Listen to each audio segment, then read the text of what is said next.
Bienvenidos un jueves más a nuestro segundo ciclo de Masterclass. Buenas tardes para los que nos seguís desde España y Portugal y buenos días para los que lo hacéis desde América Latina. Abrimos un bloque nuevo dedicado a la reutilización y regeneración de aguas, hablando sobre la adaptación de las EDAR al nuevo reglamento 2020-741 sobre reutilización de agua para riego. Para lo cual contamos esta tarde con Luis Borràs, profesor titular del Departamento de Ingeniería Química de la Universidad de Valencia e investigador del Grupo Calagua. Nuestro patrocinador de hoy es la empresa Tecma, que a través de su director comercial, Carmelo Llorente, nos mostrará sus soluciones para la desinfección y reutilización de aguas en nuestras EDAR. A la finalización de ambas ponencias abriremos nuestra habitual ronda de preguntas. Os recuerdo, para aquellos que no lo tengáis, que tenéis las ponencias de hoy en la pestaña de App, en Compartir Medios, y como siempre mi compañera Tina estará coordinando el chat durante la tarde. Y ya sin más, os quiero presentar a nuestro primer invitado y profesor de la Masterclass de hoy, Luis Borràs Falomir. Luis es ingeniero químico, profesor titular del Departamento de Ingeniería Química de la Universidad de Valencia y miembro del grupo de investigación Calagua, compuesto por personal de dicha universidad y de la Universidad Politécnica de Valencia. Desde hace más de 20 años trabaja en el campo del tratamiento de las aguas residuales, donde se ha centrado principalmente en los sistemas biológicos para la eliminación de nutrientes, en los tratamientos con microalgas y en los sistemas de tratamientos anaerobios con y sin membrana. En todos ellos, Luis ha realizado trabajos dirigidos al estudio de los microorganismos implicados y a su relación con los parámetros ambientales y operacionales. En los últimos años ha participado en proyectos relacionados con la recuperación de recursos del agua residual, eliminación de microplásticos y regeneración de agua residual para riego. Esta tarde, Luis compartirá con todos nosotros su conocimiento sobre la regeneración y la reutilización de aguas. Pero antes de darle paso a Luis, permitidme que os hable de Tecma, nuestro patrocinador de hoy. Tecma, tecnologías y equipos para el medio ambiente, lleva más de 20 años aportando soluciones para el tratamiento de aguas, con especialización en sistemas de tratamiento terciario para regeneración de efluentes secundarios para reutilización. Su propuesta de valor es la mejora de los distintos procesos unitarios del tratamiento de las aguas a través de la innovación con tecnologías específicas, eficientes y de mayor rendimiento. Tecma participa con los principales operadores, ingenierías y contratistas en plantas urbanas e industriales para buscar la mejor solución de pretratamiento de efluentes, aireación, filtración, desinfección ultravioleta, monitorización y medición online. Durante la tarde de hoy nos acompaña Carmelo Llorente, director comercial de la empresa, que nos hablará sobre UV Filtex, un terciario compacto que incluye filtración y desinfección y del que nos mostrará algunas referencias instaladas. Y ya sin más, doy paso a Luis Borràs, nuestro invitado de hoy. Luis, buenas tardes, muchas gracias y adelante con tu intervención, cuando quieras. Muy buenas tardes, José Miguel. Bueno, antes de empezar, agradecerte la invitación y darnos la oportunidad de asomarnos a esta ventanita de esta segunda edición de las Masterclass, porque es un placer poder estar aquí. Voy a compartir pantalla, ¿vale? Perfecto, adelante Luis. Gracias a vosotros.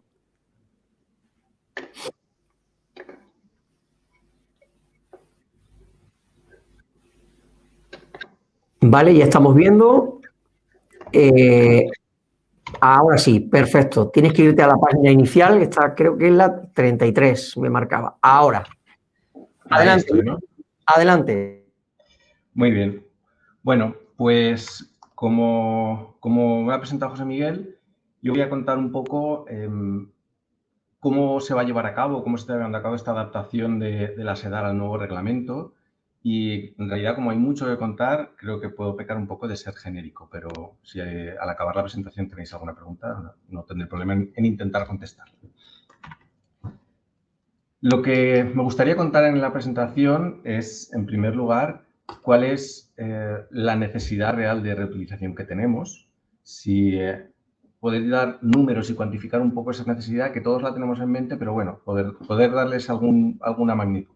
Después veremos cómo se puede llevar a cabo esa regeneración o qué es necesario, y para eso veremos los tratamientos terciarios. Y nos avanzaremos un poquito a lo que dice el borrador de la nueva directiva para ver también las opciones de tratamientos cuaternarios para eliminar microcontaminantes o contaminantes emergentes. Aprovecharé también para ver tecnologías que van a mantener los nutrientes en las depuradoras, de forma que consiga efluentes que ya tengan nutrientes y me ahorre, ahora veremos el qué. Después veremos un poco el marco normativo en el que estamos y al que vamos, de aquí nada, porque esto va a estar en marcha en menos de 2 meses. Y contaré una diapositiva solo sobre la nueva directiva, cómo afecta a esto de la regeneración.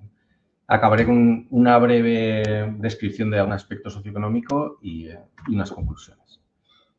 Bueno, como os decía, lo primero que quiero ver es cuál es la disponibilidad de agua dulce que tenemos y cuáles son las necesidades de agua que tenemos y ver realmente cómo estamos ahora regenerando esa agua. Bueno, después de consultar distintas fuentes, podemos ver en este mapa donde tenéis que el 10% de la población mundial vive en países con un estrés hídrico elevado o crítico. A priori esto podría parecer poco y si miramos el mapa, de hecho, no parece que haya tampoco muchísimas zonas donde se esté produciendo ese estrés hídrico. Sí que es verdad que con el norte de África tenemos, que en España nos marca un estrés hídrico bajo y bueno, en Europa pues tenemos un poco de todo. Pero la verdad es que esto está agravado por el cambio climático que nos está presentando patrones meteorológicos imprevisibles y sequías. O sea, estamos dependiendo de unos recursos que no sabemos si van a llegar ni en qué cantidad ni cuándo. Mirando un poco más de cerca a Europa, quería enseñaros este mapa donde podéis ver el riesgo de escasez de agua. Es una prospección en base a valores de 2020 y cómo estaríamos en 2030 y 2050. Entonces vemos que aunque ahora quizá estemos en un momento en el que realmente parece que hay muchas zonas de Europa donde el riesgo de escasez es baja, vemos que en la parte del sur de Europa ese riesgo va a ser alto, es alto ahora y va a ser más alto.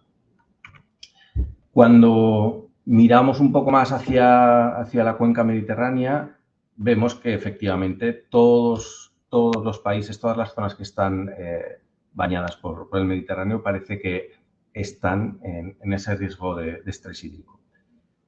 Me gustaría remarcar un poco la disparidad de datos. Hay datos que son como muy alarmantes, que estamos muy mal, otros que dicen que no estamos tan mal, pero bueno, no está muy claro, pero en realidad hay datos suficientes como para decir que vamos hacia una situación peor. Si nos fijamos en España directamente, estos son datos del Ministerio, podemos ver como aparentemente, bueno, tenemos muchas zonas de normalidad donde no tenemos ese estrés hídrico o esa escasez, pero nos indica que el 16%, estos del 2022, del 16% de la superficie se encuentra en situación de emergencia. Es mucho, pero sobre todo es mucho si tenemos en cuenta que el año anterior, en 2021, el valor era del 6%, con lo cual quiere decir que estamos aumentando muy rápido. Eso es un problema, sobre todo aquí en España, donde sabemos que tenemos un 75% del territorio en riesgo de desertificación y donde además estamos utilizando regadío intensivo que consume la mayor cantidad o la mayor parte del agua que tenemos disponible.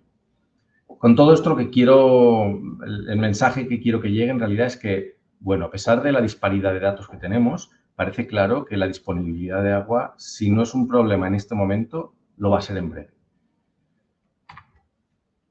Viendo ese problema de disponibilidad, también nos preguntábamos si realmente cuáles son las necesidades de agua que tenemos en España para riego. Entonces, viendo los valores del INE, podéis ver aquí en esta tabla, donde con datos del 2018 teníamos unas demandas de aproximadamente 15.500 hectómetros cúbicos. La mayoría para goteo, pero bueno, más o menos distribuido por gravedad y aspersión. Y lo interesante de esta tabla es ver la variación bienal. En 2016 estábamos demandando menos y ahora hemos subido a nivel de toda España un 3,7%. O sea que nos estamos juntando con una situación en la que cada vez vamos a tener menos disponibilidad de agua y cada vez estamos demandando más agua. ¿Cuánta de esas necesidades de agua podríamos suplir con agua regenerada? Pues bueno, el estado actual, con fecha de 2020, de la regeneración en España es la que podéis ver en esta gráfica, donde vemos en primer lugar que el total nacional de agua regenerada o reutilizada es del 11%. Es algo bajito en función de lo que tenemos. Y vemos también, por ejemplo, como Murcia es la región donde más se regenera un 91% de toda el agua que se depura, seguida de Baleares y de la Comunidad Valenciana, y que la Comunidad Valenciana destaca porque en realidad, en valor absoluto, es donde más se regenera. ¿Vale? Si nos fijamos en los valores totales, tenemos que se depura unos 5.000 hectómetros cúbicos, de los cuales 530 se regeneran, y con esos 5.000 hectómetros cúbicos, si miramos lo que teníamos anteriormente en la demanda, que teníamos los 15.500, vemos que el 31% de las necesidades de agua para riego podrían estar cubiertas por agua regenerada, ¿vale? Si llegáramos a regenerar toda el agua que depuramos. Esto está muy bien, pero en realidad es un poco irreal porque afectan otros factores. Por ejemplo, factores como la coincidencia espacial, ¿no? Que la edad y los regadíos que necesitan el agua estén próximos. O que haya una buena gestión, una correcta gestión de la instalación depuradora. Que haya también escasez de recursos convencionales. Mientras tengamos agua para utilizar directamente, esta posiblemente va a tener un coste mucho más barato que si tenemos que regenerar agua. Entonces será difícil convencer a nadie de que necesitamos utilizar agua regenerada si disponemos de la otra. Pero bueno, hay que tener en cuenta que esto no es solo bueno para la agricultura, sino que también nos permite, por ejemplo, evitar el vertido en masas de agua que no alcanzan objetivos medioambientales, ¿vale? Sería agua que no estamos vertiendo depurada, o no alterar el régimen naturales de ríos temporales que en estaciones se tienen que secar y después volver a crecer, o valorar el efecto de minoración que tienen algunos caudales de ríos. Al final, bueno, habrá que tener en cuenta que esto va a ser un uso ambiental, si lo usamos para regadío, que al final afectará de forma indirecta a humedales, acuíferos y caudales ecológicos. Y quiero remarcar que todo esto de la regeneración va a depender mucho de la calidad que consigamos en el agua depurada. ¿Y esa calidad cómo la podemos conseguir? Pues actualmente la estamos consiguiendo mediante los tratamientos que llamamos tratamientos terciarios. Vamos a ver cuál es la finalidad de estos tratamientos, cuántas edades en España tienen tratamiento terciario y un poco los tipos de tratamiento más genéricos y la comparación entre ellos. Bueno, la finalidad de ese tratamiento terciario va a ser eliminar algunos contaminantes o afinar la calidad del efluente en algunos contaminantes, como pueden ser nutrientes, nitrógeno, fósforo, sólidos y coloides. Y sobre todo, la finalidad va a ser eliminar los patógenos. Este es el requisito indispensable que nos marca la normativa actual y la que viene. Quiero remarcar que van de la mano.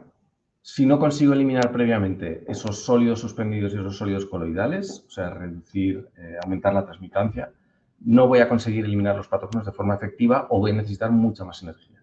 Así que son procesos que se deben llevar a cabo conjuntamente.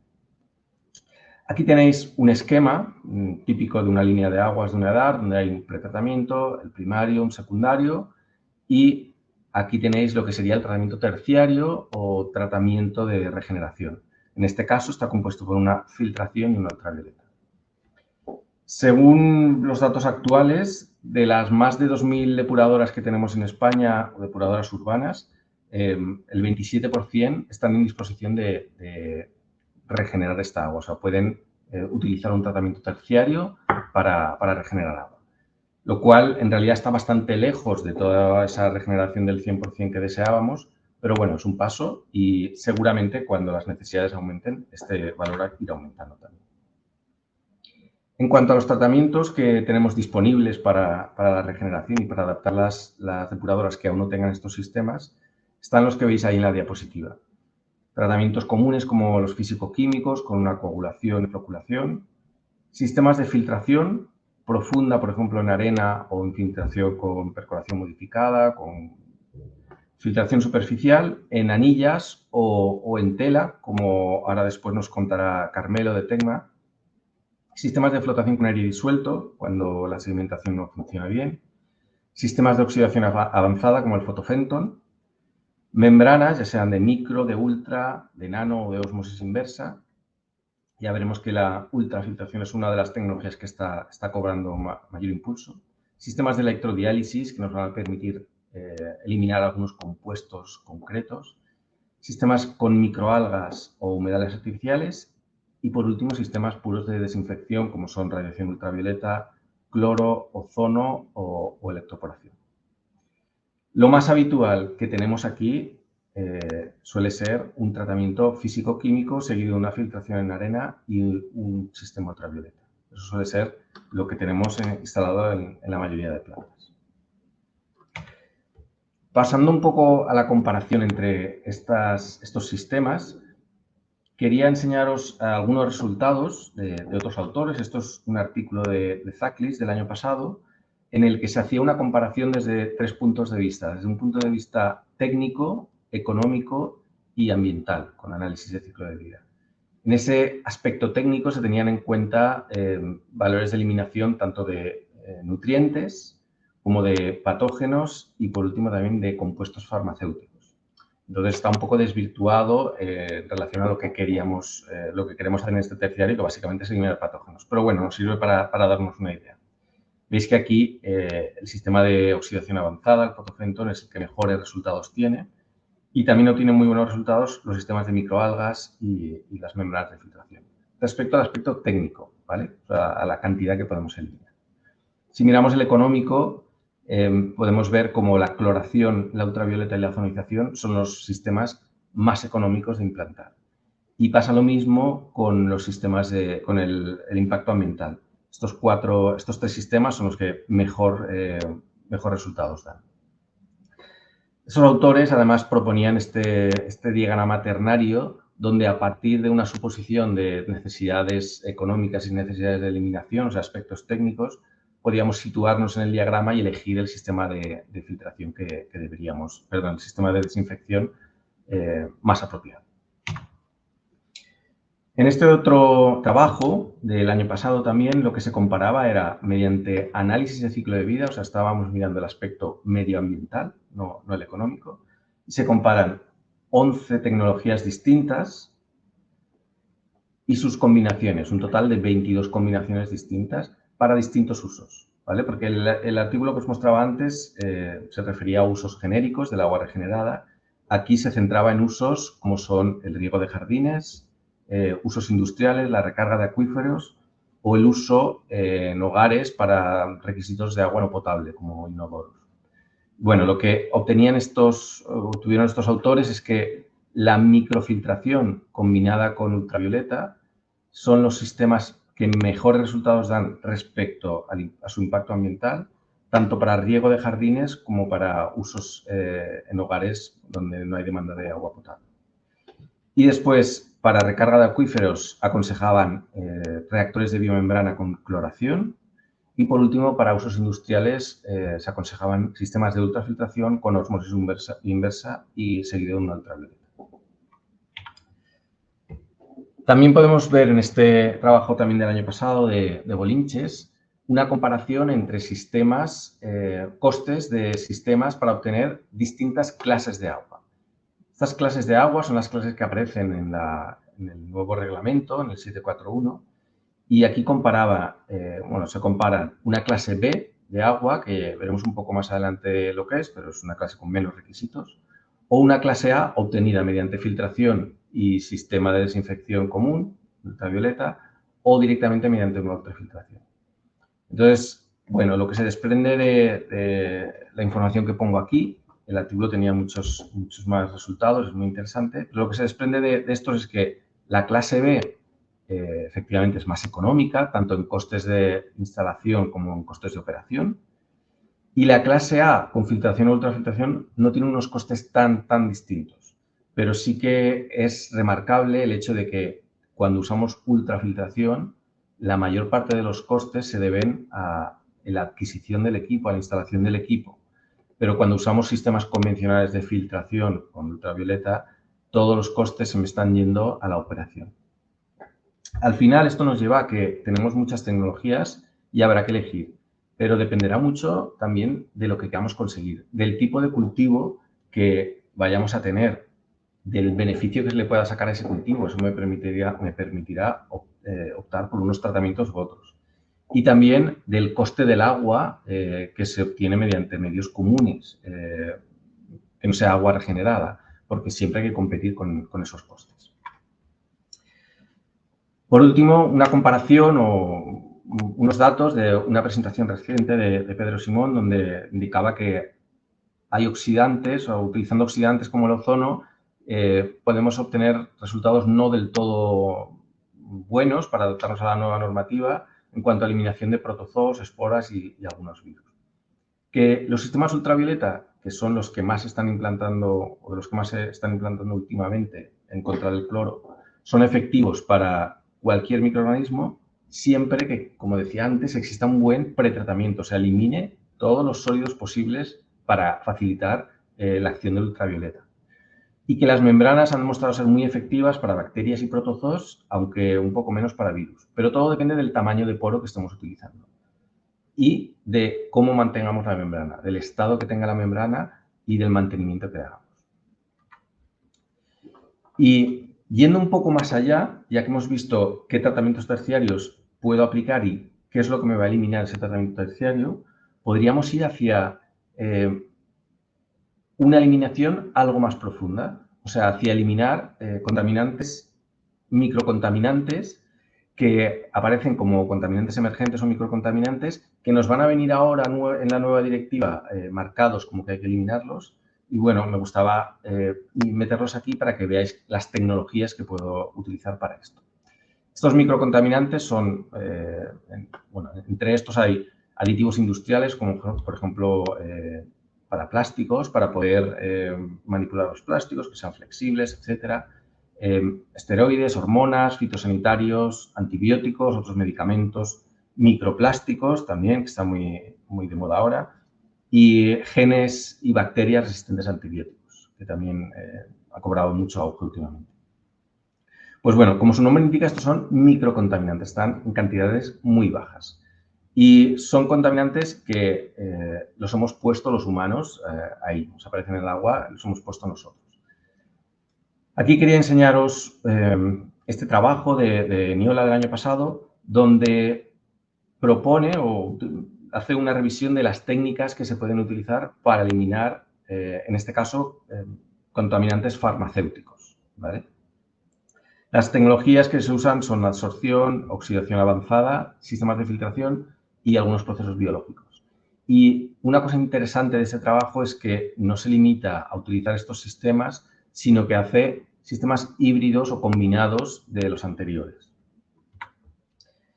Tiene muchos resultados este trabajo, pero bueno, me gustaría comentar solo algunos. En primer lugar, el potencial de las membranas que permiten llegar a eliminar bastantes contaminantes, permiten efluentes bastante buenos, pero es verdad que va a depender mucho del tipo de membrana que utilicemos y los costes se pueden llegar a disparar, como vamos ahí con ese 0,98. Y tienen un problema importante que es el problema del fouling, del ensuciamiento, que dependerá mucho de cómo se operen esas membranas. Por otra parte, también quería señalar la efectividad universal de los procesos de oxidación. Los procesos de oxidación para eliminar contaminantes emergentes pueden ser buenísimos. El problema de esos procesos es que el coste es muy elevado, en algunas ocasiones casi prohibitivo, con lo cual habrá que ser precavido con cuándo usamos esos procesos, ¿no? Cuándo es necesario utilizarlos. Y por último, en este trabajo quería también remarcar que las tecnologías híbridas son las que han demostrado tener mejores resultados para la eliminación de todos estos contaminantes. Así que probablemente acabemos yendo a ese tipo de tecnologías cuando estemos en la nueva directiva.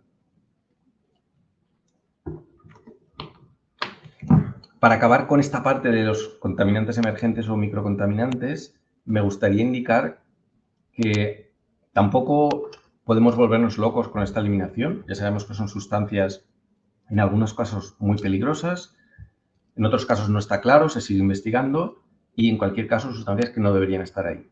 Pero debemos plantearnos si es necesario eliminarlos o hasta qué nivel, o si es viable eliminarlos. Si el hecho de eliminarlos va a producir una huella de carbono mucho mayor que el hecho de que estén directamente en el agua, pues habrá que plantearse de alguna forma cómo vamos a trabajar con estos contaminantes. En la nueva directiva parece que va a haber valores, exigencias de eliminación del 80% de esos contaminantes. Entonces habrá que ver los métodos y ver la capacidad que tenemos para eliminarlos. Recordad que son procesos que consumen muchísima energía. Así que en realidad lo mejor sería que pudiéramos ser capaces de prevenirlos, ya que son sustancias que en la mayoría de los casos las estamos poniendo nosotros en el agua. No dar la responsabilidad a las depuradoras para tener que desarrollar procesos para eliminarlos, sino en la medida de lo posible, está claro que no siempre es posible, conseguir que no aparezcan en el agua, sustituirlos por otros. Y ya que lo que propone este nuevo reglamento, que nos está haciendo adaptar las depuradoras, es reutilizar el agua para riego, una de las opciones que tendríamos sería no eliminar totalmente los nutrientes de las aguas residuales. O sea, utilizar tecnologías que me van a permitir conservar los nutrientes en el efluente del agua residual, de la depuradora. Y de esta forma puedo suplir las necesidades que voy a tener aguas más abajo, ¿vale? En los campos.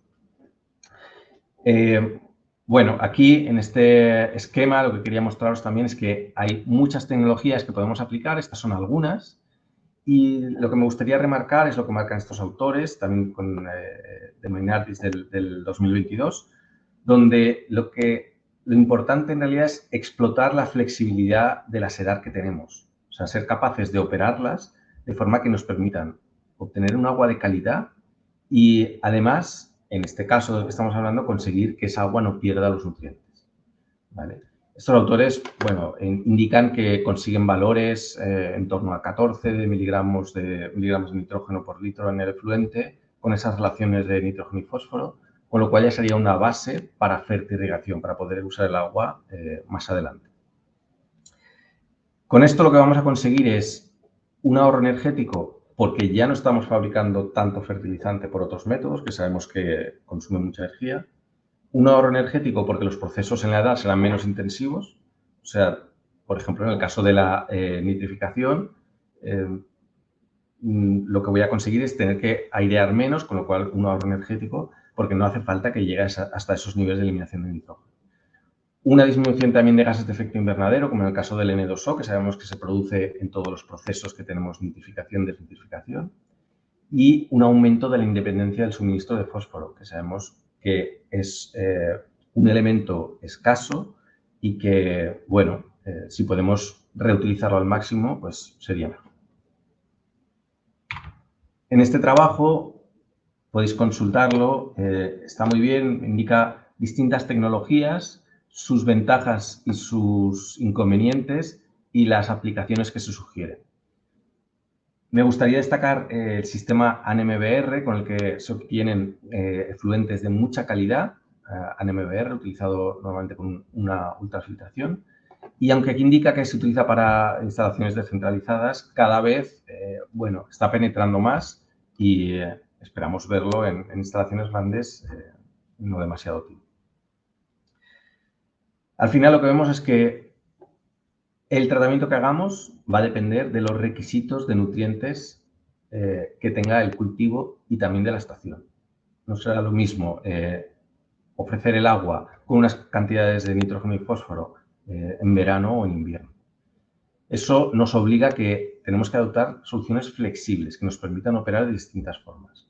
Y, por supuesto, tenemos una cuenta pendiente con la monitorización de todo lo que vamos a sacar de la depuradora. Tenemos que ser capaces de monitorizar esos nutrientes casi en tiempo real para que el agricultor pueda decir, bueno, me llega el agua con esta cantidad y yo solo tengo que añadir este fertilizante por mi parte.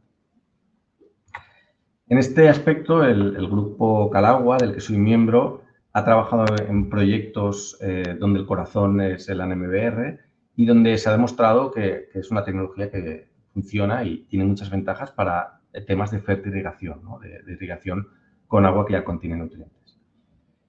Este sistema, como sabéis, lo que permite es una menor huella de carbono, porque en primer lugar consume menos energía, porque recordad que se trata de un reactor anaerobio, estamos produciendo metano del cual obtenemos energía, así que la energía neta que necesitamos es menor. Genera un agua que contiene nutrientes y pues puede contener en torno a 50 miligramos de nitrógeno litro, en torno a 8 o 9 de fósforo, o sea, tiene una cantidad base importante de nutrientes y genera biosólidos como cualquier otro tratamiento aerobio pero en el caso de los tratamientos anaerobios, el volumen que se genera, los kilos que se generan son mucho menores, con lo cual tiene bastantes ventajas. Aquí tenéis el esquema que se utilizaba en este trabajo, de Robles del 2020, y la planta que está instalada en Alcázar de San Juan, en Ciudad Real, que es una NMBR de 40 metros cúbicos. Siguiendo con esos trabajos, también presentamos un trabajo en el que transformábamos todos esos procesos de plantas residuales en sistemas que podían aprovechar todos los recursos, todo basado en el NMBR. Entonces, en este trabajo lo que se hacía es comparar distintas tecnologías usando el agua para riego. ¿Vale? Aquí tenéis agua depurada con riego, depurada de forma convencional y con riego, agua depurada de forma convencional con reutilización, una NMBR y reutilización, y NMBR con depuración convencional y reutilización. Entonces, lo que vemos en esta gráfica es como las emisiones de CO2, o sea, el impacto medioambiental, es menor cuando utilizamos esa tecnología NMBR acoplada a la reutilización. O sea, generar un efluente con los nutrientes directamente. Eso nos permite disminuir el CO2 del sistema de dar cultivos. Esto es importante, hay que tener en cuenta que debemos analizar todo el sistema en conjunto, no solo la edad. También el aprovechamiento de nutrientes nos permite disminuir los costes que tendrán que asumir los agricultores, y esto es más importante en esta tecnología cuando usamos la NMBR. Que el uso de este reactor disminuye los costes de depuración porque estamos generando energía en algún punto con el metano, con lo cual los costes energéticos disminuyen, y que la reutilización además puede disminuir los costes asociados al vertido a dominio público hidráulico.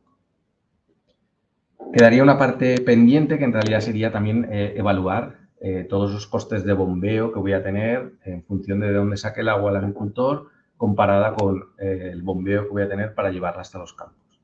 Pero en este trabajo también se demostraba que si son aguas de pozo, normalmente ambientalmente conviene más bombearla directamente desde la regeneración que extraerla del pozo. Bueno, y vamos a meternos ya en la parte del marco normativo. Vamos a ver dónde estamos y el reglamento que empieza ahora. Y de ese reglamento me gustaría contar unas poquitas cosas concretas. Bueno, en primer lugar, este es el sistema que nos marca el 1620, el reglamento de reutilización de agua que tenemos hasta ahora en España, que en principio sigue vigente, donde tenemos esta distribución de responsabilidades. Tenemos un esquema como este, en el que tenemos la EDAR y separado un sistema de reutilización. Y después el lugar de uso, que serían los campos donde se aplicará esta reutilización. Aquí tenemos el responsable de cada uno de estos procesos y las funciones que debería tener cada uno. ¿Vale? Esto es, acordaos, el 1620. Entonces, el responsable de la EDAR debe entregar el agua depurada cumpliendo los valores límites, los límites establecidos. El sistema de reutilización debe obtener y mantener el agua regenerada en los niveles de calidad autorizados.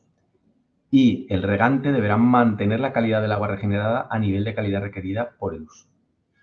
¿Vale? Entonces, bueno, con este esquema lo primero que llama la atención es que en realidad nosotros tenemos múltiples esquemas distintos. No siempre tenemos un esquema como este. Por ejemplo, hay sistemas, estaciones de regeneración del agua que están en la misma edad. No están en sistemas separados, no es un sistema complementario. Y el operador puede ser el mismo encima. Con lo cual, bueno, choca un poco con esto. También infraestructuras de almacenamiento previas a la reutilización o mezcla con otras aguas. Hay muchos sistemas, como que veremos un poco más tarde, donde no se está usando solo agua regenerada, se está usando agua que se junta con agua de otras procedencias.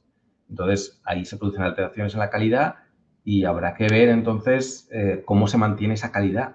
Encima, esa calidad, el responsable es el usuario, según ese Real Decreto.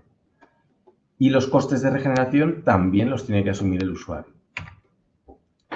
Así que, bueno, me gusta esta diapositiva de Marta Mañá, de una presentación de Marta Mañá del año pasado, donde decía que, claro, al final tenemos el usuario final es responsable de la calidad de efluente, pero no es el explotador, lo cual se las tiene que apañar para que se cumpla esa calidad. Y es responsable de los costes de regeneración, pero a veces eso no es un tratamiento complementario que está separado, sino que está en la misma edad. Pues no es fácil de gestionar. Y en realidad esos beneficios del agua regenerada no van a ser solo para el usuario, no van a ser solo para el regante, van a ser también para el medio ambiente y para la sociedad en general. Todo esto hace que ese Real Decreto en realidad tenga unas condiciones poco atractivas para los regantes. Lo que propone el 741, el 2020-741, lo que propone es establecer unos requisitos mínimos de calidad y control, igual que el 1620. Aparece algo novedoso, que es ese plan de gestión del riesgo, que no teníamos antes. Aparecen figuras nuevas también de operador de planta, de almacenamiento, operador de distribución.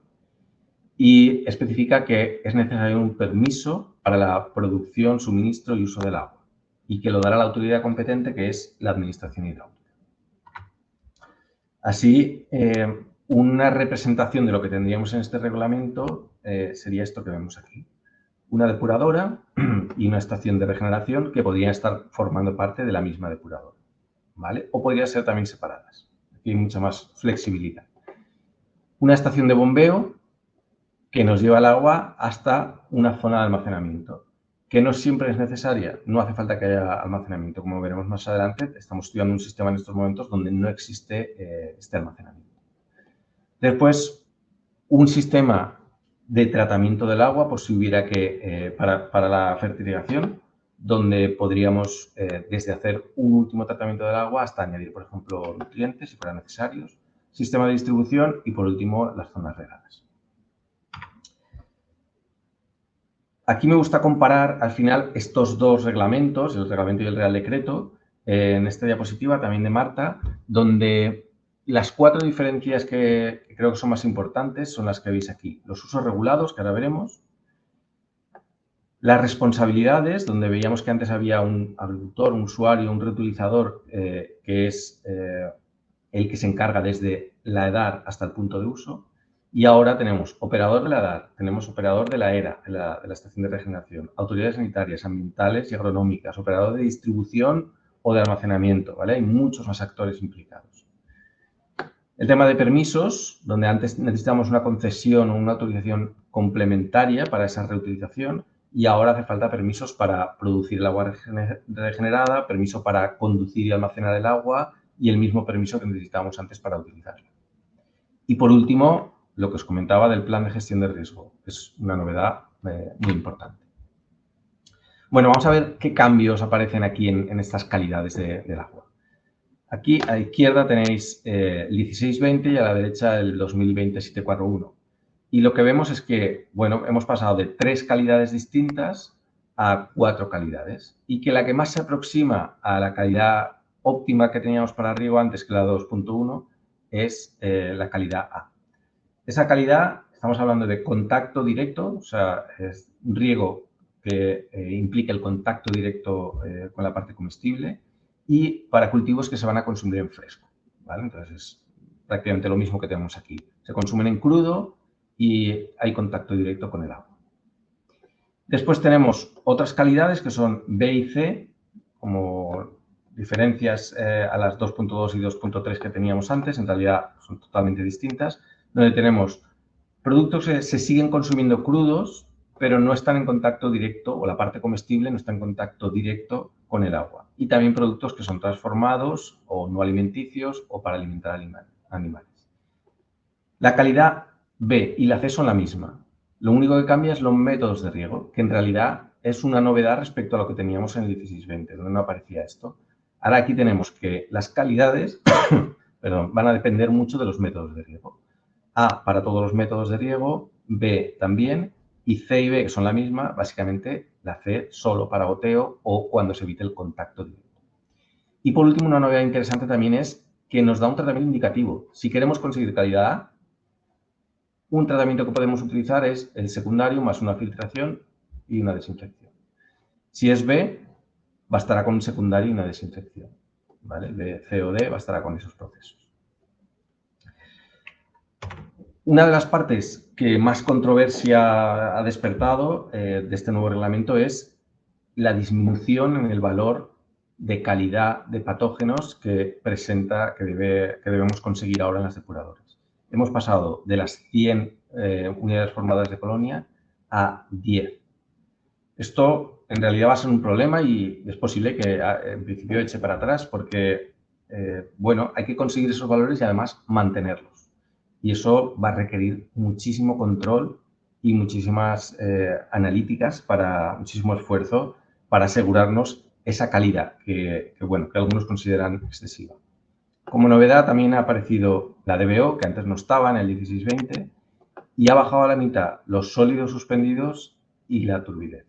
Vale. Todo eso estoy hablando sobre todo de la clase A.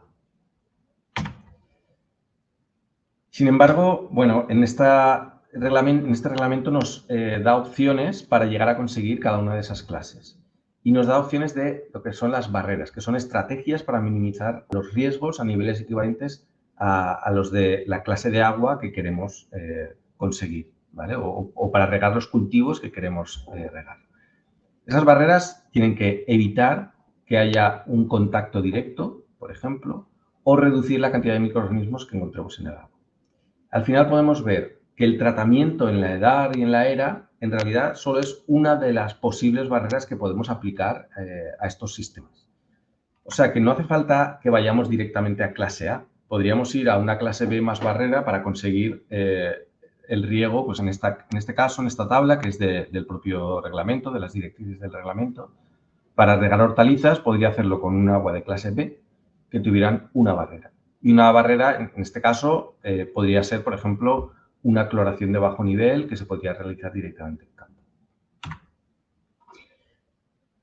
El otro aspecto que ha parecido novedoso y que también crea algo de controversia es el tema de la validación. Hay que validar estas tecnologías o estos procesos que vamos a poner en marcha para asegurarnos de que cumplen con los requisitos. Pero esa validación en realidad no la van a necesitar las plantas que ya estuvieran regenerando y cumplieran los límites cuando se publicó el reglamento, o sea, en 2020, en junio de 2020, y solo será necesaria si no estaba antes puesto en marcha o si se producen cambios relevantes en la planta. Eso sí, para la validación vamos a irnos a los requisitos más estrictos, a clase A. Y esa validación básicamente consiste en cumplir unos objetivos de disminución, de reducción logarítmica. ¿Vale? Han planteado una serie de indicadores, de organismos indicadores de bacterias, virus y protozoos, y esos indicadores serán los que habrá que conseguir, mediante nuestros métodos, validar, cumplir esos objetivos de reducción. Esto puede llegar a ser un problema, sobre todo en el caso de que tengamos baja cantidad o baja concentración de los contaminantes, porque podría obligar a necesitar muchísimo volumen para hacer las analíticas. Sin duda, una de las novedades que va a requerir más esfuerzo va a ser la de la elaboración del plan de gestión de riesgo. Este plan de gestión de riesgo lo debe elaborar siempre que se vaya a regenerar el agua. Es decir, es obligatorio tener ese plan de gestión de riesgo. Y en la normativa no aparece claramente quién debe elaborarlo, solo que deben participar todos los que están implicados en el proceso de regeneración, ¿vale? Tanto agricultores como operadores de la EDAR, como operadores de la ERA. Básicamente se trata de 4 módulos distintos en los que podemos agrupar los elementos clave, los KRM. Esos elementos clave serían, por ejemplo, en el módulo 1, describir el sistema y definir las partes involucradas, o sea, los actores y la descripción del sistema. En el módulo 2 se dedicaría a evaluar los riesgos, pues identificar cuáles son los agentes peligrosos o los sucesos peligrosos, identificar los entornos, quién está expuesto a ese peligro, evaluar los riesgos, darle una forma cuantitativa o semicuantitativa, y ver si hay requisitos adicionales que deban cumplir. Y, por último, si hace falta poner algún tipo de barrera para disminuir esos riesgos. El módulo 3 se dedica a sistemas de control de la calidad y control medioambiental. Habrá que evitar que esos sucesos peligrosos afecten al medio ambiente de alrededor de la zona de regeneración y de uso del agua regenerada. Y, por último, el módulo 4 se refiere a la gestión de emergencias y coordinación. O sea, cómo se va a coordinar todos los actores que aquí entran cuando haya un suceso peligroso y cómo se va a resolver. A modo de ejemplo, os enseño alguno de estos KRM, ¿no? De estos elementos clave. Este es un sistema que estamos evaluando en estos momentos. Estamos realizando el plan de gestión de riesgo del sistema de la EDAR Cuenca del Carrisset y la acequia de Rascaña, ¿vale? Una zona muy cercana a Valencia, pegada a Valencia. Este es el proyecto Menforagri, que está financiado por la Generalitat Valenciana. Y aquí tendríamos los límites del sistema, ¿vale? La EDAR, la ERA, un sistema de bombeo y distribución, el punto de entrega donde debemos cumplir unos requisitos, la acequia y el terreno, ¿vale? Esto es la acequia de Rascaña y el sistema de la cuenca del Carrisset. Luis, 5 minutos. Vale, muy bien. Esto es el sistema de la descripción de la planta. Habría que hacer, obviamente, una descripción mucho más detallada de lo que tenemos aquí, un simple esquema. Esto sería el sistema de distribución. En este caso tenemos una EDAR que está en medio de los campos, está muy cercana al mar y distribuye el agua, tiene una tubería de impulsión de unos casi 4 kilómetros hasta aguas arriba, donde está el punto de entrega. Y de ahí tenemos que abastecer a toda la huerta y debemos saber en cada una de las parcelas qué cantidad de agua va a necesitar o, sobre todo, qué cultivos voy a tener que abastecer ahí.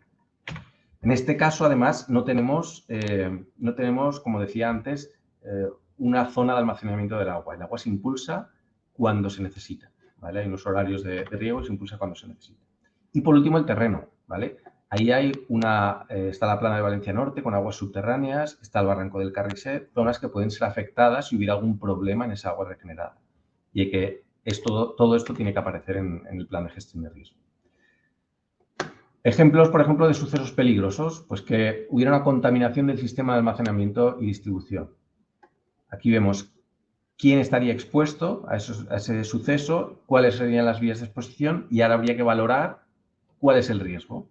Y para el riesgo lo que se hace es multiplicar la probabilidad de que algo pase, con esta escala que tenemos aquí, de muy probable a casi seguro, muy improbable a casi seguro, por la gravedad, de insignificante a catastrófico. Y, por supuesto, mantenernos siempre en esa zona verde. Vale, paso a dar una pincelada sobre ese borrador nuevo, el borrador de la nueva directiva de aguas residuales. ¿Cómo afecta esto a la reutilización? Pues bueno, en principio esto ya estaba en el anterior, que los Estados miembros deberían promover ese sistema de reutilización, y lo que sí que aparece es que necesitaremos un tratamiento cuaternario para eliminar microcontaminantes. Esto sí que es nuevo y vemos que va a hacer que cambie mucho porque estamos aquí planteándonos el funcionamiento del terciario y en nada tendremos que ver también el funcionamiento del cuaternario. Pero esto también aún hay que articularlo. Y algo muy interesante es que remarca que los productores de esos microcontaminantes, los responsables de que el microcontaminante acabe en el agua, deberían contribuir a los costes de ese tratamiento cuaternario. Eso es bastante interesante. En cuanto a los aspectos socioeconómicos, simplemente comentar que principalmente los agricultores están preocupados por la calidad del agua, por el coste que va a tener respecto a lo que tienen ahora, que hay muchas veces que son costes ridículos o nulos, y por la salinización del suelo. Sabemos que el uso continuado de esta agua regenerada puede llegar a generar estos problemas de salinización, aunque cumpla los requisitos de mercado. Y los consumidores están más preocupados sobre todo por la seguridad del agua, que no tenga patógenos, pero también preocupados desde hace poco por el tema de los microplásticos emergentes, etc. Ya para acabar, una serie de conclusiones. Lo primero, que para adaptar las depuradoras, lo primero que habrá que hacer es optimizar los recursos disponibles antes de ponernos como locos a instalar nuevos sistemas. Hay que conseguir, sobre todo para eliminar los patógenos y llegar a ese nivel de 10 de E. coli, aumentar la transmitancia, eliminar los sólidos el mayor grado posible.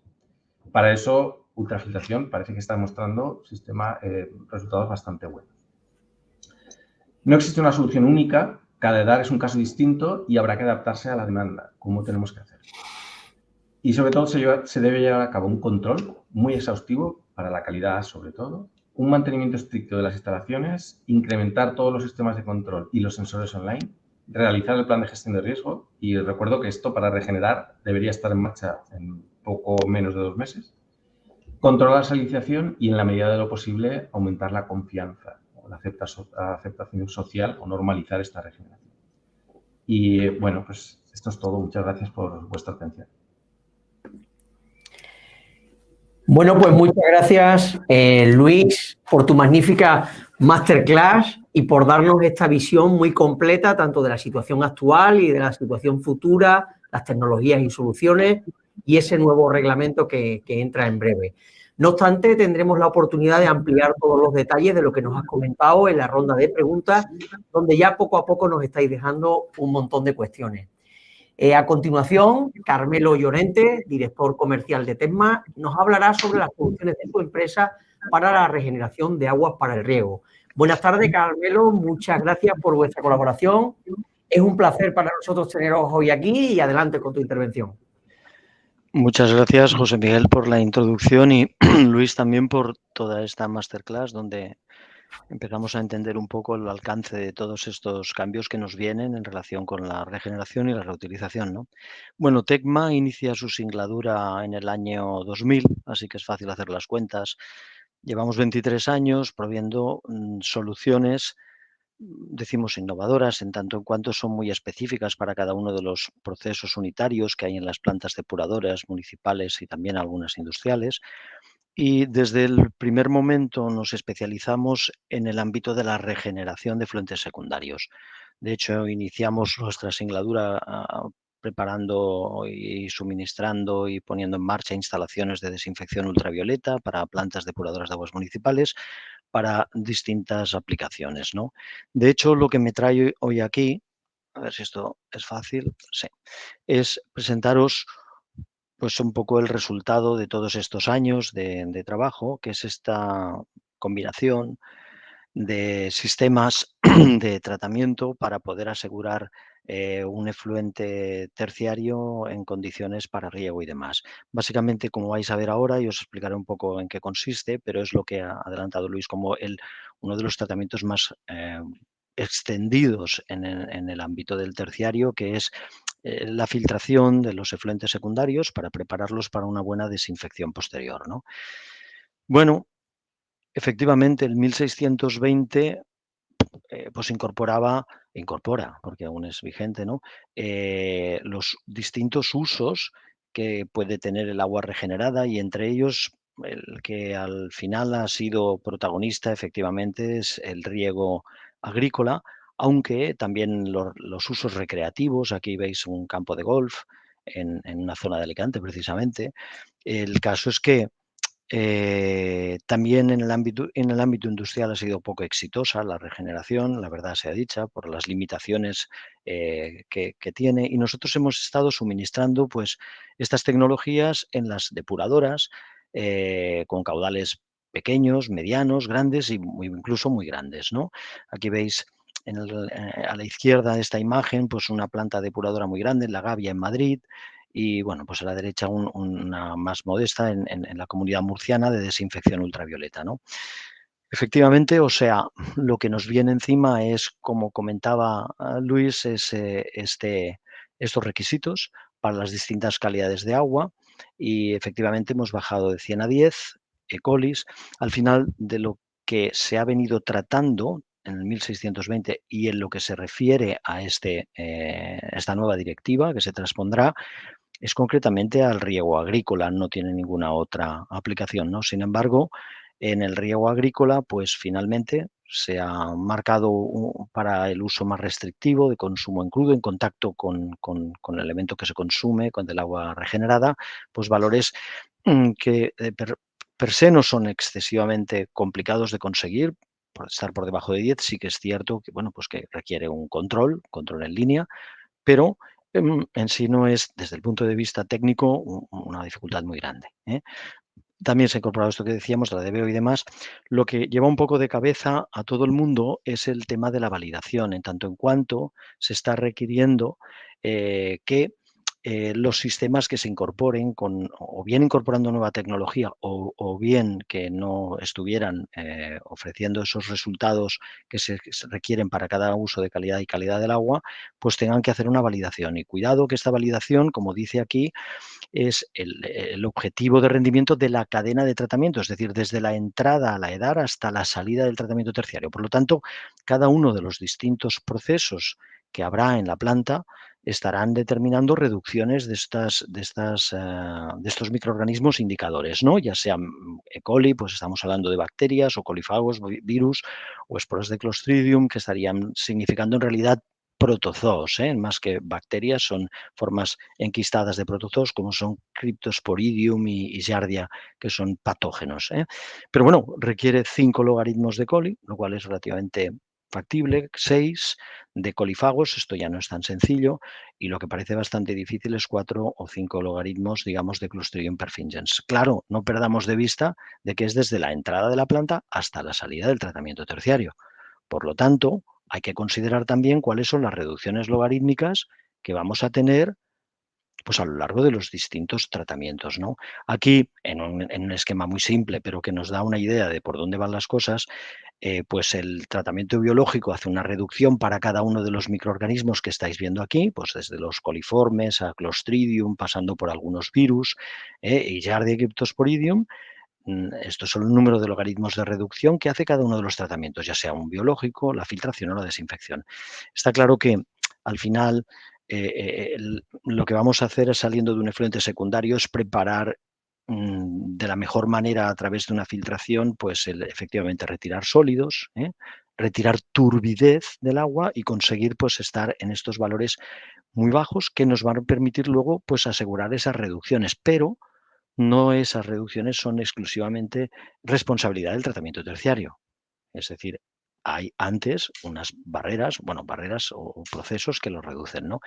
La desinfección ultravioleta es de por sí la que más se incorpora en los tratamientos convencionales. Las razones son distintas, ¿no? Desde el punto de vista operativo, tiene su complicación, pero sin embargo sigue siendo muy competitiva, porque digamos que no requiere la aportación de productos químicos, control, reemplazamientos, y la vida de las lámparas se va alargando, con el tiempo cada vez son más estables, hay menos fallos y bueno, pues los sistemas estos funcionan bien. Deben su estrategia de desinfección a algo ya muy antiguo, y es pues al hecho de que la radiación que emite una lámpara de vapor de mercurio coincide de forma aproximada con la máxima absorción de la molécula de ADN, que provoca una serie de cambios en los pares de bases, esto ya es sabido, y formando unos enlaces covalentes donde antes había unos puentes de hidrógeno, entonces dificulta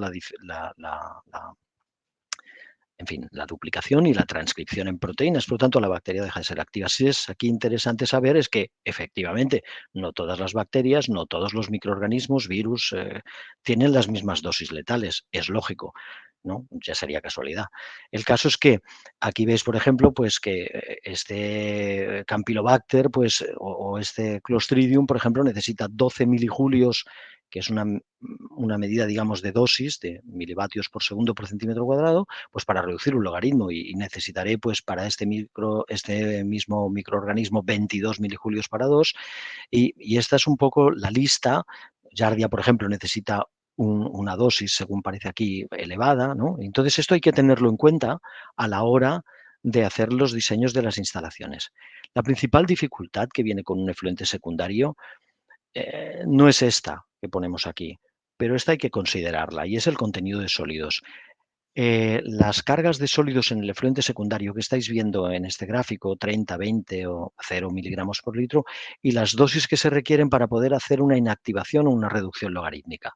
El caso es que aquí lo que veis es de que al final la luz, que es la que tiene que llegar hasta la bacteria, hasta el ADN de la bacteria o del virus o del protozoo, pues al final tiene una serie de impedimentos que ofrecen las partículas que se encuentran en suspensión, ¿no? Aquí, brevemente, os voy a hablar de una solución que nosotros llevamos incorporando en el mercado ya desde hace, en el sector, vaya, y en el tratamiento terciario ya desde hace pues aproximadamente unos 20 años, y es la filtración. Una filtración distinta a la filtración de arena, más convencional, que es una filtración textil, pero de profundidad. Esto que veis aquí, el de color verde y el de color azul, uno sería un filtro que tiene una configuración en discos, el que veis en la derecha de esta imagen tiene una configuración en forma de tambor, pero básicamente funcionan de la misma manera.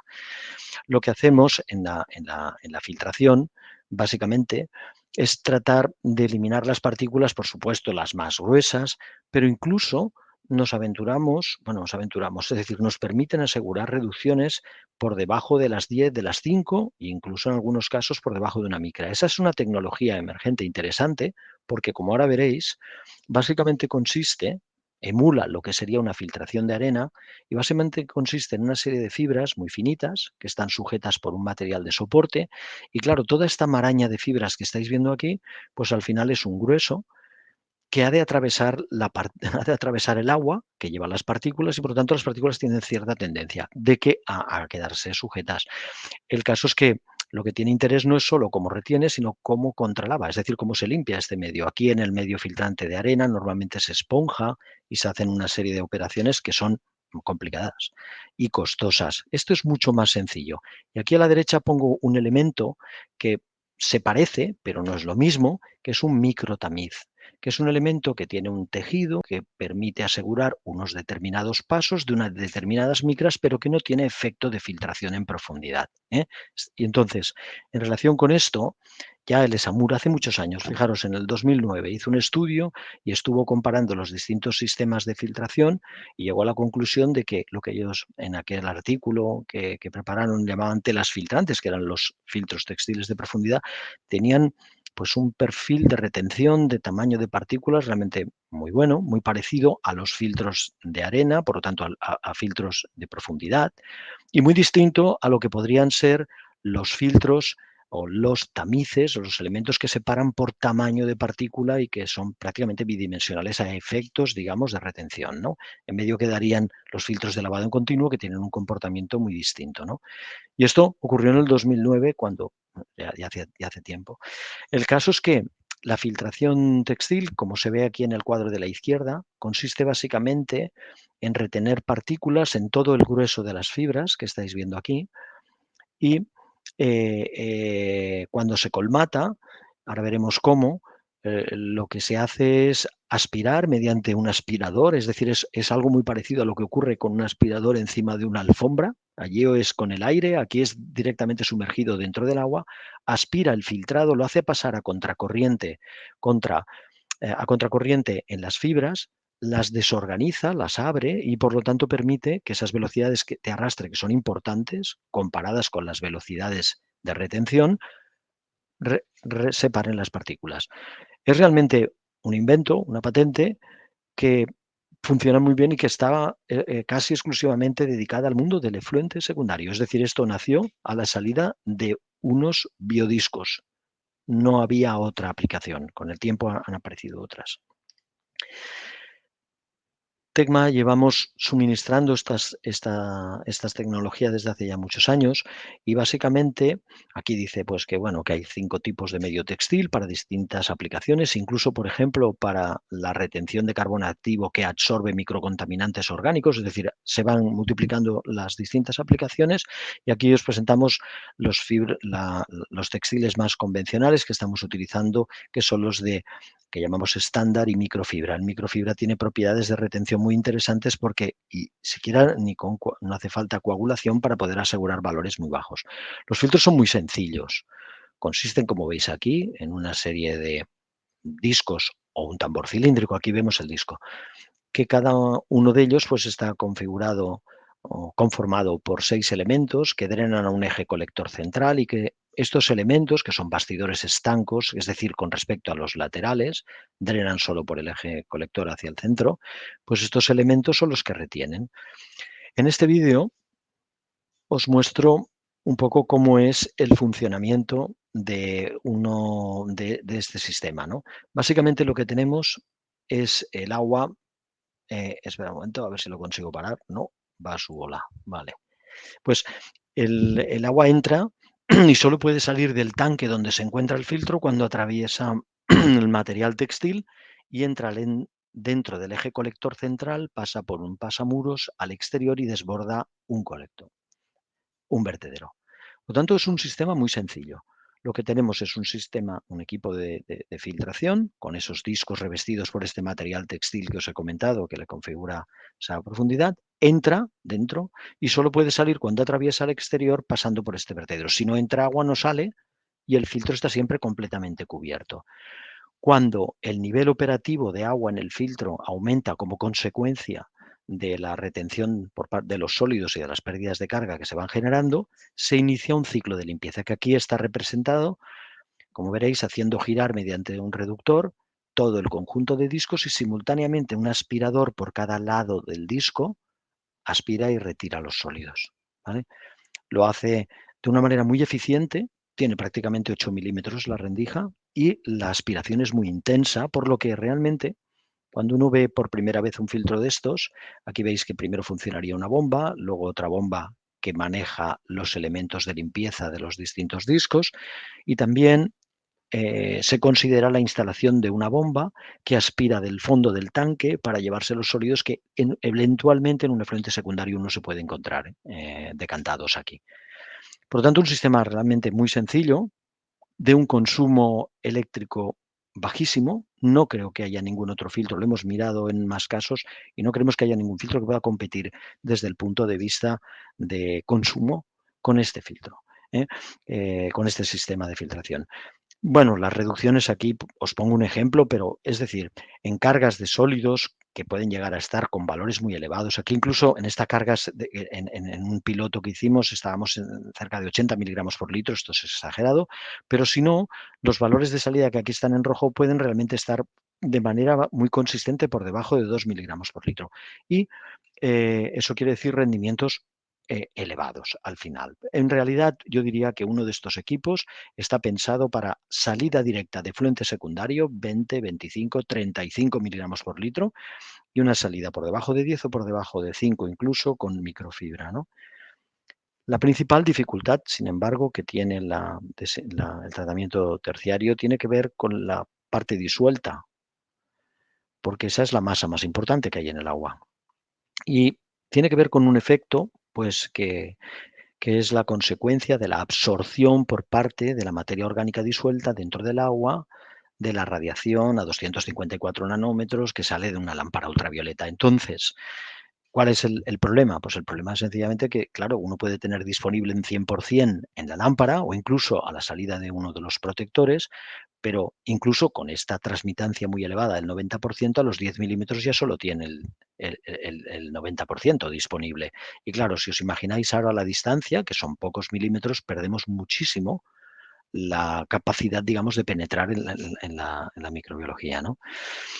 Consideramos, por lo tanto, en el diseño las dosis letales de cada uno de estos microorganismos y diseñamos los reactores para asegurarnos que cumplen con condiciones de baja transmitancia sin generar bypass. Quiere decir, al final es colocar una lámpara dentro de un tubo, pero cuando la transmitancia es alta eso es fácil, cuando la transmitancia baja eso es muy difícil. Porque lo que puede ocurrir sencillamente, dependiendo cuál sea la posición de esa lámpara, que hayan zonas donde la radiación sea muy baja. De aquí que al final un equipo ultravioleta no da una dosis, sino que da una distribución de dosis. Y lo que nos interesa es que la dosis mínima nos permita asegurar de que el volumen que pasa por esa dosis mínima está asegurando la reducción logarítmica que estamos buscando. En fin, todo eso es un mundo, un universo, hay lámparas de baja presión, de media presión, tampoco interesar en esto. Y aquí veis un efecto interesante y es en los estudios CFD que se hacen para el diseño de este tipo de reactores, considerar precisamente que las lámparas no están ni siquiera distribuidas de forma uniforme en el reactor. La simetría aquí es solo con respecto a uno de los dos planos. ¿Y eso es por qué? Pues porque hay que considerar que la transmitancia es baja y que los fletes de agua que atraviesan el reactor, y si eso no fuese suficiente, también hay otra cuestión a considerar, que es que los protectores de cuarzo han de estar siempre limpios, suficientemente limpios, como para que no supongan un impedimento, además de los sólidos y la transmitancia, para el tránsito de agua. Para esto ya llevamos muchos años haciendo equipos, sabemos cómo hay que manejar estos equipos para evitar deposiciones cuando las hay, cómo manejarlas y demás. Esto es un gráfico que al final creo que tiene interés que veáis, que es el efecto sinérgico de del ultravioleta y el cloro. Claro, porque el cloro se ha ido utilizando y se sigue utilizando y bien utilizado es un elemento que apoya y asegura. Sobre todo cuando estamos hablando de, por ejemplo, estos nuevos requerimientos muy estrictos, ¿no? ¿Qué ocurre? Pues que algunos microorganismos son muy sensibles al cloro y poco sensibles al ultravioleta y viceversa. Por lo tanto, el efecto sinérgico, aquí a mejor estamos hablando de dosis de cloro expresadas en miligramos por litro por minuto para 4 logaritmos de reducción, y aquí estamos hablando de dosis de ultravioleta en en milijulios por centímetro cuadrado para la misma reducción de 4 logaritmos. Bueno, pues aquí tenéis un adenovirus que necesita una dosis de cloro muy baja y una dosis de ultravioleta muy alta. Estas son las variaciones. Y aquí tenéis pues, a Cryptosporidium, por ejemplo, este de aquí, ¿no? Cryptosporidium parvum, que necesita dosis de ultravioleta muy bajas y, sin embargo, dosis de cloro muy, muy elevadas. Bueno, pues por lo tanto, para estar asegurando valores, digamos, de THMs bajos, pues interesará estar en ese tipo de equipos, ¿no? Esto es lo que con los años hemos combinado. Hemos combinado la filtración textil con la desinfección ultravioleta. Y a esto, pues le hemos llamado UV-Filtex, y nos ha llevado a hacer esto pues un tiempo, porque al final lo que nosotros tenemos que garantizar son las reducciones que se requieren y en realidad no las reducciones, la microbiología que el cliente, que la aplicación requiere a la salida de este efluente, y eso lo hacemos combinando estos sistemas, filtración y desinfección.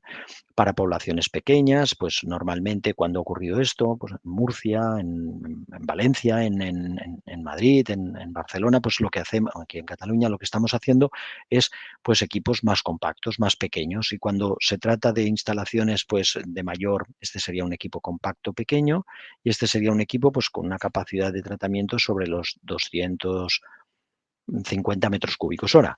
Y aquí, por ejemplo, pues veis otros 2 equipos instalados que básicamente son esto que os estoy comentando, la filtración más la desinfección ultravioleta.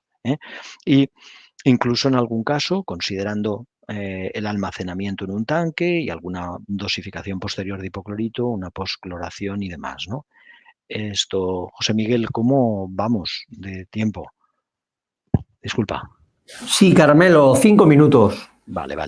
Bueno, así que hemos combinado estos sistemas, como estáis viendo aquí, que al ser compactos, pues nos permiten facilidades de instalación, básicamente. Es decir, es un elemento que en una losa de hormigón se puede apoyar y que puede dar caudales importantes y se puede modular, se puede también trasladar por necesidades de un lugar a otro. Y yo creo que acabo por aquí. Si no hay nada más, quizás en las preguntas. Pues entonces, estupendo, Carmelo. Muchas gracias por que al final te has ajustado muy bien al tiempo. Tenías 5 minutos ahí, pero te has ajustado muy bien. Vale. Y bueno, muy interesante la tecnología que nos has comentado y que nos has expuesto. Y ya empiezan a haber preguntas también para Carmelo, con lo cual voy a empezar con Luis. Y por favor os rogaría eso, que nos vayáis dejando las distintas preguntas en la pestaña de preguntas, recordarlo. Bueno, pues comienzo con Luis. La primera pregunta es de Juan José Salas, que nos pregunta, Luis, que en qué situación se encuentran las estaciones regeneradoras en España para hacer frente a las nuevas exigencias del reglamento de reutilización en riego agrícola, según tu criterio. Bueno, pues en realidad no tengo un criterio muy claro para esta pregunta porque no he hecho un estudio de todas esas estaciones. Ya hemos visto en la presentación que hay un 26 o 27% creo que de estaciones que disponen de ese tratamiento terciario, pero lo que sí que es verdad es que todas estas que tienen tratamiento terciario, el llegar a cumplir estos nuevos límites no debería ser especialmente problemático. Simplemente se trata de optimizar lo que ya tenemos, pero no debería ser ningún caso especialmente problemático. Es verdad que con otras tecnologías nuevas, el tema de la filtración con discos, por ejemplo, seguida del ultravioleta o la combinación, como estabas hablando, Carmelo, sería bastante útil. Sí. Pero ¿en qué estado están en este momento todas? Nos preguntaba también, sigo contigo, Luis, Belén, que qué hay sobre la osmosis inversa como tratamiento cuaternario. ¿Es factible y viable con su elevado coste energético? Vale, muy bien. En realidad es muy interesante la pregunta. La osmosis inversa nos puede salvar de muchísimas cosas. Y como tratamiento cuaternario, perfecto, lo podemos usar. El problema de la osmosis inversa es que consume muchísima energía, igual que casi el resto de tratamientos cuaternarios que tenemos. Entonces, no vayamos tampoco hacia la máxima calidad así porque sí. Analicemos y veamos cuál es el mejor tratamiento en cada caso. Pero sí, es una buena opción la osmosis inversa. Perfecto, voy con Carmelo. Carmelo, ¿cuánto tiempo conlleva y qué tipo de obra habría que realizar para instalar esta tecnología que nos has presentado en una edad ya construida? Porque entiendo que en una edad nueva es más fácil, pero sobre todo en una construida. Si hablamos de los equipos compactos, Sí. el tiempo de producción del equipo, que pueden ser un par de meses, mes y medio, 2 meses, dependiendo del momento en que se encuentre producción, más la producción de lo que sería la losa de obra civil para sustentarlo, es relativamente simple, eso puede ser pocas semanas, alguna semana, y lo que es las conducciones, que básicamente es alimentarlo con agua de efluente secundario mediante un bombeo, si la gravedad lo permite, y luego pues el equipo lleva todo lo que necesita para hacer los contralavados y lanzarlos a donde sea necesario, así como para la salida de agua ya directamente para acumularla en un depósito o normalmente para acumularla en un depósito. Por lo No tanto, yo sería una diría, obra demasiado compleja, ¿no, Carmelo? no lo es para estos caudales que estamos hablando. Es decir, entre 10 y 300 metros cúbicos hora es una cosa relativamente sencilla. Más allá ya empiezan a surgir cuestiones sobre si es más conveniente la obra civil y entonces ya la cuestión es diferente. Claro. Perfecto. Gracias, Carmelo. Voy con Luis. Nos preguntaba Raúl si en números redondos para todas las cuencas, el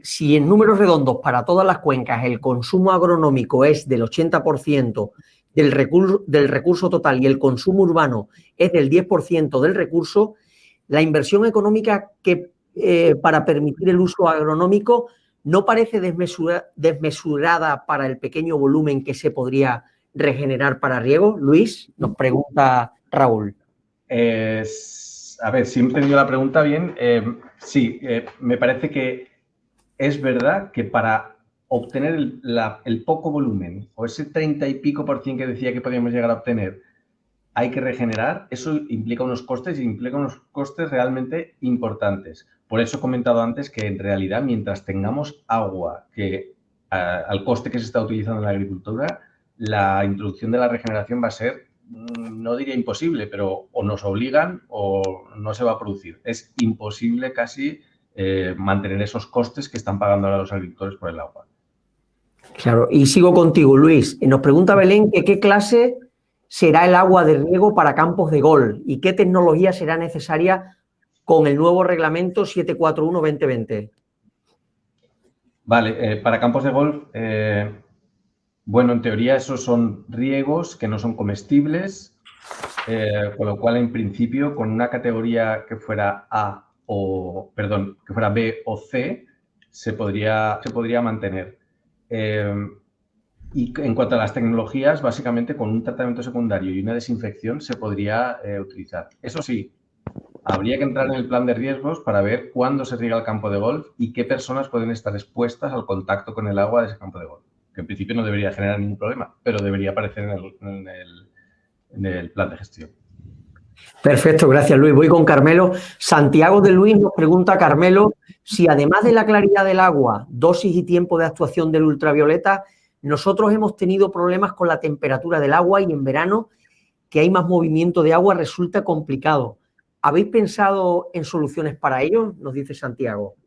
La temperatura del agua en verano para el proceso de filtración no es una complicación. Sí que es cierto que todos los procesos relacionados con el biofouling se ven favorecidos por temperaturas más elevadas, ¿no? En este ámbito diría que esa puede ser una dificultad en el ámbito de la filtración, pero que está completamente prevista y resuelta. Y en el ámbito de la desinfección ultravioleta, pues normalmente no debiera de ser una pega, salvo que los bombeos sean pulsantes o digamos que a lo mejor las lámparas permanezcan encendidas cuando no hay bombeo. Entonces, la temperatura pues favorecerá que pueda ser más fácil la disposición y demás. Eso es lo que entiendo. Por lo tanto, sí, un buen manejo de ambos sistemas con criterio en este sentido salva de estas dificultades de incremento de temperatura. Perfecto, gracias Carmelo. Voy con Luis, nos pregunta Javier Arrieta, en el cálculo de huella de carbono del ANMBR, ¿tenéis en cuenta el metano disuelto en el efluente, sobre todo a temperaturas frescas, nos dice Javier? Sí, de hecho, bueno, el hecho de utilizar el ANMBR, esta tecnología como la estamos usando, se basa en utilizar la menor temperatura, o sea, poder funcionar a casi temperatura ambiente, cuanto más baja mejor, para tener un consumo energético menor. Y es verdad que a esas temperaturas vamos a tener bastante metano en el efluente. Y sí, obviamente ese metano se está teniendo en cuenta para el cálculo de la huella de carbono. Y lo que hacemos en realidad es estudiar métodos para poder eliminar contactores de membrana, por ejemplo, para poder eliminar ese metano del efluente directamente. Perfecto. Pero sí, es una fracción importante. Gracias, Luis. Nos pregunta Leticia para Carmelo. Se me ocurre una aplicación interesante para el UV-Filtex. No es reutilización, sino en desinfección de efluentes secundarios para zonas de baño, al mejorar la transmitancia con el filtro para el ultravioleta. ¿Tenéis algún proyecto de este tipo, Carmelo? Sí, de hecho, en zonas de baño se pide a veces pues, el tratamiento terciario como una manera para asegurar la reducción microbiológica, ya sea en zonas de baño directamente, zonas sensibles, vertido a ríos o pozas y demás. Sí que hemos hecho cosas de estas, pero también UV Filtex se puede aplicar y se aplica por ejemplo, en rías, es decir, en zonas donde puede haber cultivo de moluscos y por lo tanto que son filtradores, puede tener interés pues estar seguro de que las reducciones, digamos, de microbiología son adecuadas, ¿no? Aparte de la dilución y el efecto osmótico del agua al mar, pero lo hemos hecho. Perfecto, gracias Carmelo. Voy con Luis de nuevo. Nos pregunta Javier que el reglamento 741 aplica cuando se reutilizan aguas urbanas en depuradoras. Por tanto, ¿no aplicaría en EDAR de industria alimentaria o otras industrias? Pregunta, ¿y si esas aguas llevan también aguas negras del personal de la fábrica, se asimilarían a las urbanas? ¿Entonces se aplicaría, no se aplicaría? Es un poco lo que nos pregunta Xavier. A ver si le podemos aclarar. No se aplicaría. El reglamento solo aplica exclusivamente a aguas urbanas.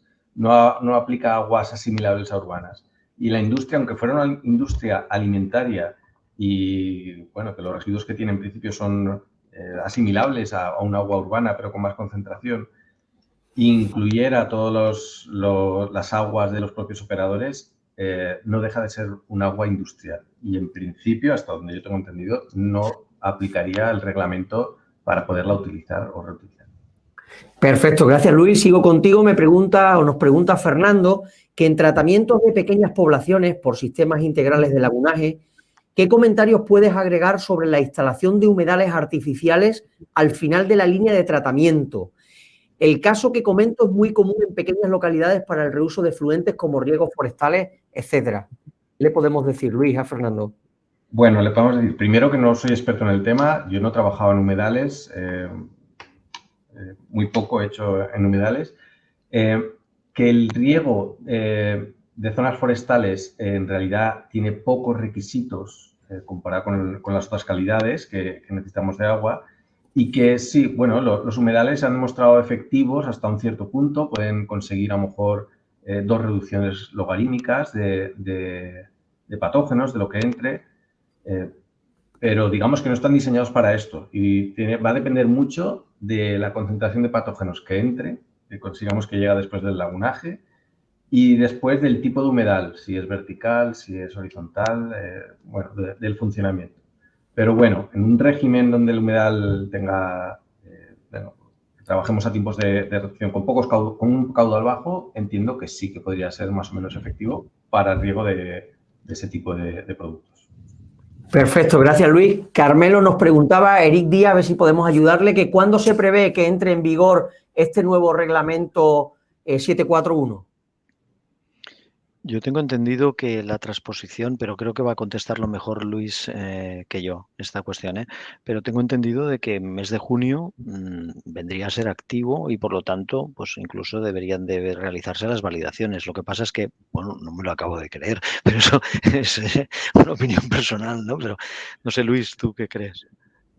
Así es, creo que es el 25 de junio o algo así, pero creo que en realidad queda mucho camino para que estemos todos preparados para aplicarlo. No podemos Entonces decir no eso. sé exactamente qué va a pasar, pero oficialmente sí, el 20 y algo de junio. Perfecto, pues gracias a los dos. Contigo, Luis, Karina nos preguntaba que me gustaría que ampliara la responsabilidad del regante en relación a mantener la calidad del agua regenerada.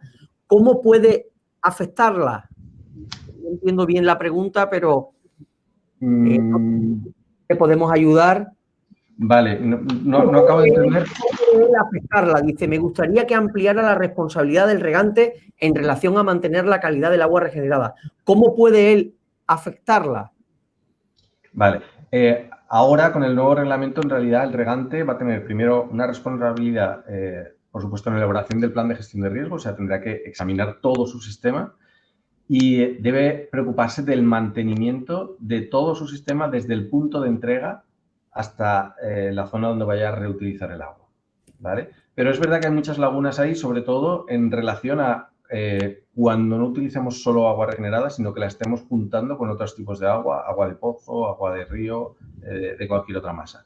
Y no está muy claro cómo va a ser capaz el regante de regular o de vigilar esa calidad, porque en muchas ocasiones no dispone de la tecnología ni de los medios para dedicarse a eso.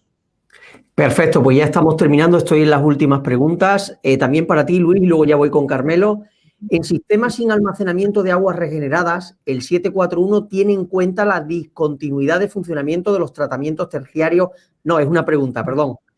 ¿Tiene en cuenta la Vale. discontinuidad de funcionamiento de los tratamientos terciarios en los planes de riesgo? Vale, en realidad el 741 no tiene en cuenta nada en los planes de riesgo de cómo vayamos a funcionar. O sea, el plan de riesgo lo va a elaborar cada uno de los actores del sistema, o sea, los regantes, el que regenere, el que bombee, y eso tendrá que verse reflejado en el plan de riesgo.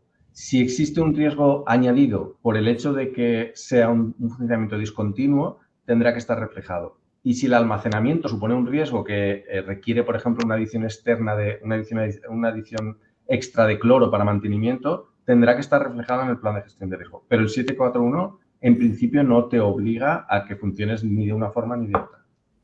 Perfecto, voy con Carmelo ya para ir cerrando. Carmelo, ¿qué tipo de mantenimiento requiere esta tecnología de filtración-desinfección que nos has presentado? Sí, básicamente se trata de hacer una operación, digamos, de revisión anual del sistema, que quiere decir verificar el estado de limpieza de los textiles, de las bombas de aspiración y demás, considerar también lo que puede ser en sí la posible presencia de fouling, y entonces actuar sobre ella, y en la desinfección ultravioleta no deja de ser el método, digamos, más conocido, pues básicamente es el funcionamiento de las lámparas, del sistema, el mecanismo de limpieza y protectores de cuarzo y todas estas cuestiones. Pero básicamente se refiere a una revisión anual del sistema que puede normalmente plantearse antes de la temporada más comprometida. Perfecto, entiendo que soporte técnico también le dais vosotros, ¿verdad? Sí. Nosotros realizamos también ese tipo de actuaciones. Estupendo, voy ya con Luis para ir cerrando. Dos preguntas muy rápidas, Luis, de Julián González. Una, ¿cuál sería la calidad recomendada del agua depurada para riego de jardines o parques públicos? Vale, exactamente igual que antes, como en el caso que veíamos de los campos de golf, entiendo que bastaría con una calidad C o calidad D, perdón, C o B, y no habría que hacer nada más. ¿Vale? Perfecto, y ya con esta cerramos. Luis, sobre los contaminantes emergentes que provienen de centros industriales u hospitalarios, ¿estas descargas están obligadas a un tratamiento previo antes de evacuar en los colectores públicos? Es una muy buena pregunta, en realidad. Hasta donde yo sé, no están obligados al tratamiento. Y hasta donde yo sé, también sé que hay muchos hospitales que no están realizando un tratamiento de esas aguas. O sea que sí, esos contaminantes al final están acabando en la depuradora. Claro, porque entiendo que ahí la ordenanza municipal de vertidos llegará hasta donde llegará, ¿no? Si los Claro, tienen no tiene en cuenta eso. que no, pero eso quizás Pero no parece lógico pensar que en un hospital, que es donde se van a producir una gran cantidad de estos, sería el sitio ideal para tratarlos, no Claro. una vez ya están diseminados en el medio ambiente. Claro, perfecto. Bueno, pues ahí lo dejamos. Muchas gracias, Luis. Gracias, Carmelo. Para despedirme, como siempre, también darle las gracias de nuevo a todos los asistentes que una semana más estáis ahí con nosotros. A Luis, como decía, por su excelente masterclass y por compartir su conocimiento esta tarde con nosotros. A Tesma, por supuesto, por su patrocinio. Y especialmente a Carmelo, también por compartir su experiencia esta tarde aquí. Y os recuerdo que nos vemos de nuevo el próximo jueves 11 de mayo, a la hora de siempre, 4:30 de España, en la Masterclass 16, donde seguiremos hablando todavía de regeneración y reutilización y hablaremos en concreto sobre las tecnologías innovadoras para afrontar la nueva normativa europea de agua regenerada para riego y donde contaremos como profesor con Pablo Ruiz Molina, consultor de proyectos de tratamiento de agua de Azud, y con Francisco Peña López, también de Azud, que será nuestro patrocinador del evento. Así que gracias a todos y espero que tengáis una feliz tarde y nos vemos la próxima semana. Hasta pronto. Gracias, Carmelo. Gracias, Luis. Nos vemos pronto. Un saludo.